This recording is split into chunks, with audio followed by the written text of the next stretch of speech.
Let's give a huge round of applause to our brave young warrior, Kachina! Woohoo! Well done, Kachina. Thank you, everyone. I'm so glad I finally made it. I always knew you could do it. With so much potential at your age, you have a great future. You're one to talk. Don't think I didn't know you were the first person to abandon your team. I'll be dealing with you when we get back. I had no choice. My friend invited me. I couldn't just say... Oh, really? So you weren't just trying to get ahead in the first round? I wasn't, I swear. I just happened to find that bearer injured in the wild, so I stopped to bandage his wounds. When he insisted on repaying the favor, what was I supposed to do?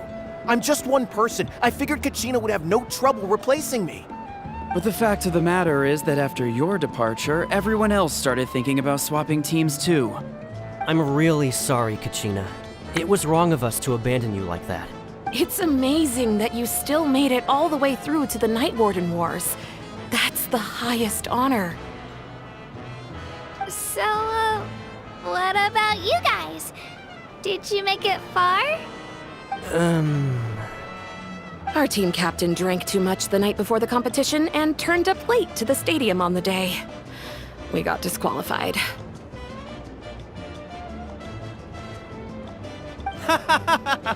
Serves you all right. No sympathy from me.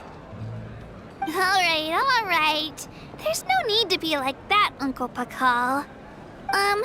Dear friends, I'd like to say a few words.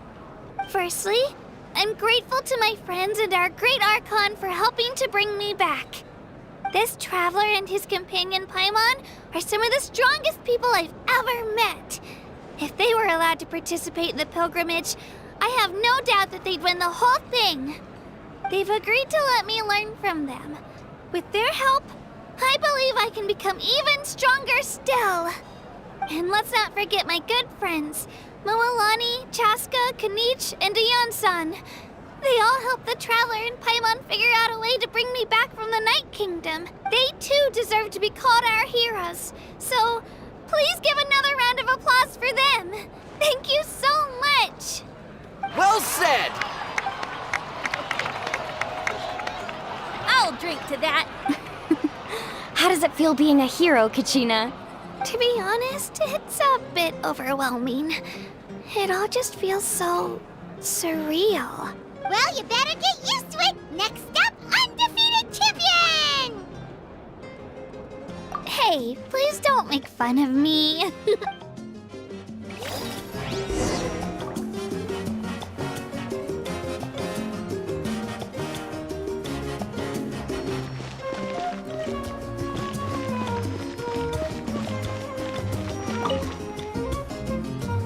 You're here.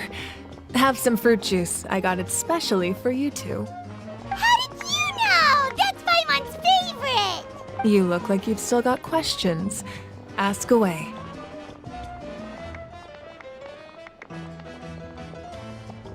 Because they had their own lives to live. The thought of telling them, abandon your families and everyone you love, and come with me to the end of time, for in 500 years Natlan will be destroyed, it seemed too cruel. You could just as easily point out that everything in this world would come to an end eventually. But life is short, and beyond a point, it just doesn't seem real.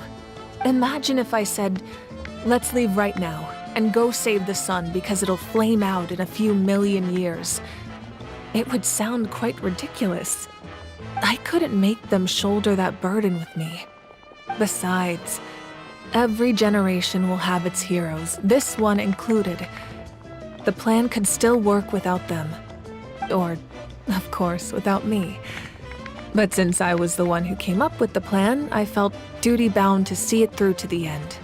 Paimon's suddenly remembering that portrait in your room. Was that your family from back then? Yes, it was. So when you asked me who my sister grew up to be, the truth is that very little information survives. From what I've been able to piece together, I can conclude with a reasonable degree of confidence that she ended up as an architect and artist. She played an instrumental role in rebuilding the scions of the Canopy tribe, designing and building many houses. But of course, none of her buildings are around anymore. Still, it was an impressive achievement, and I'm very proud of her. You feel loss keenly. It seems to stir up feelings of regret in you. But this is something I have long since come to terms with. This is a war, and there can be no war without loss. I am already far more fortunate than those who lost their lives to the Abyss. The people of Natlan look to me as their Archon, and the weight of their expectations is mine to bear. I must see our fate through to the very end, no matter what I may find there.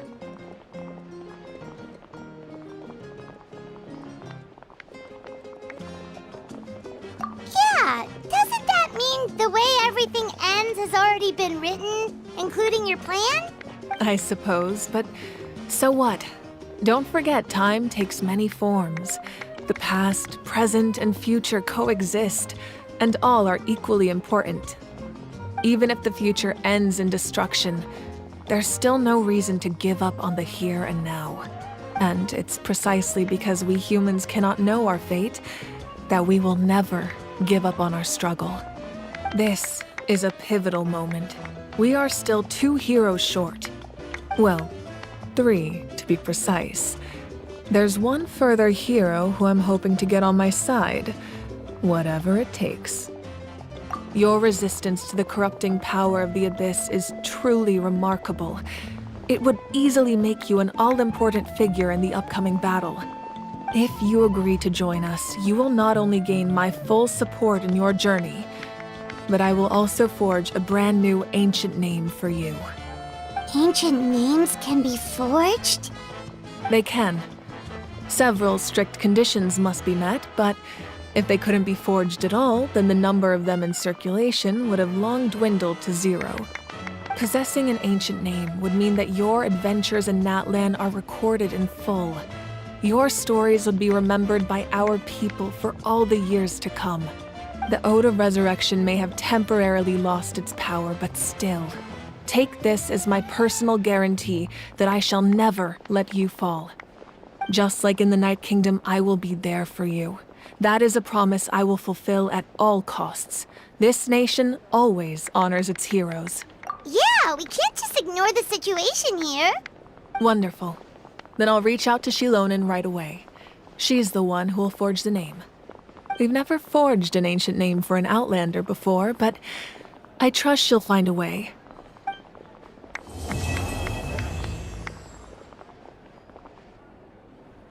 My lord, we've received word that the Pyro Archon has lost much of her power.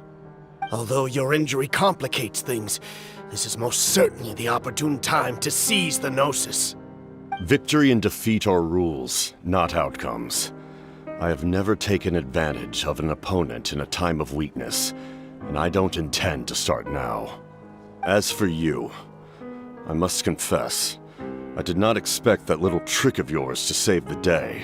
No matter how dense the fog, as long as the sun remains, we cannot turn day into night. She could have dispelled it. She simply chose not to. You don't have much time, and you're injured on top of that. What do you plan to do next? I'm beginning to see just how useful you may turn out to be. You heard something from here, didn't you?